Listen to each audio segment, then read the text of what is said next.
Corduroy by Don Freeman. Story and pictures by Don Freeman. Corduroy is a bear who once lived in the toy department of a big store. Day after day, he waited with all the other animals and dolls for somebody to come along and take him home. The store was always filled with shoppers buying all sorts of things, but no one ever seemed to want a small bear in green overalls. Then one morning, a little girl stopped and looked straight into Corduroy's eyes, bright eyes. "Oh, Mommy," she said, "look, there's the very bear I've always wanted." "Not today, dear," her mother sighed. "I've spent too much already. Besides, he doesn't look new. He's lost the button on one of his shoulder straps." Corduroy watched them sadly as they walked away. "I didn't know I'd lost a button," he said to himself. "Tonight I'll go and see if I can find it." Late that evening, when all the shoppers had gone and the doors had been shut and locked, Corduroy climbed carefully down from his shelf and began searching everywhere on the floor for his lost button. Suddenly, he felt the floor moving beneath him. Quite by accident, he had stepped onto an escalator, and up he went. Could this be a mountain? He wondered. I think I've always wanted to climb a mountain.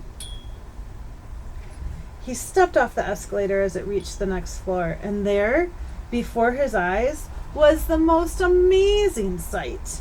Tables and chairs and lamps and sofas and rows of beds. This must be a palace, Corduroy gasped. I've always wanted to live in a palace. He wandered around admiring the furniture. This must be a bed, he said. I've always wanted to sleep in a bed. And up he crawled onto a large, thick mattress. All at once, he saw something small and round. "Why, there's my button," he cried, and he tried to pick it up. But like all the other buttons on the mattress, it was tied down tight.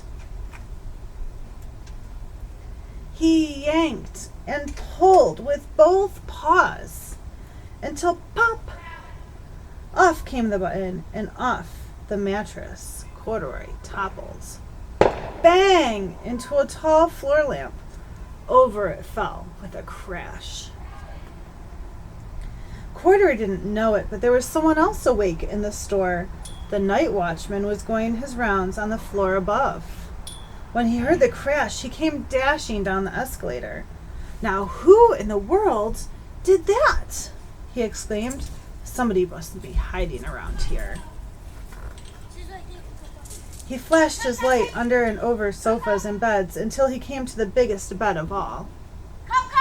And there he saw two fuzzy brown ears sticking up from under the cover. "Hello," he said. "How did you get upstairs?"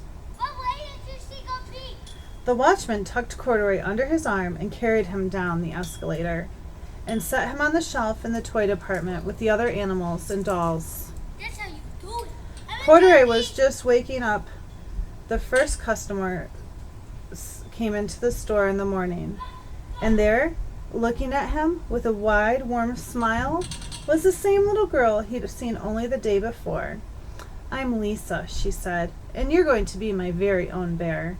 Last night I counted what I saved in my piggy bank, and my mother said I could bring you home." "Shall I put him in a box for you?" the saleslady asked. "Oh, no thank you," Lisa answered, and she carried Corduroy home in her arms. She ran all the way up 4 flights of stairs into her family's apartment and straight to her own room. Corduroy blinked. There was a chair and a chest of drawers, and alongside a girl-sized bed stood a little bed, just the right size for him. The room was small, nothing like the enormous palace in the department store. "This must be home," he said. "I know I've always wanted a home."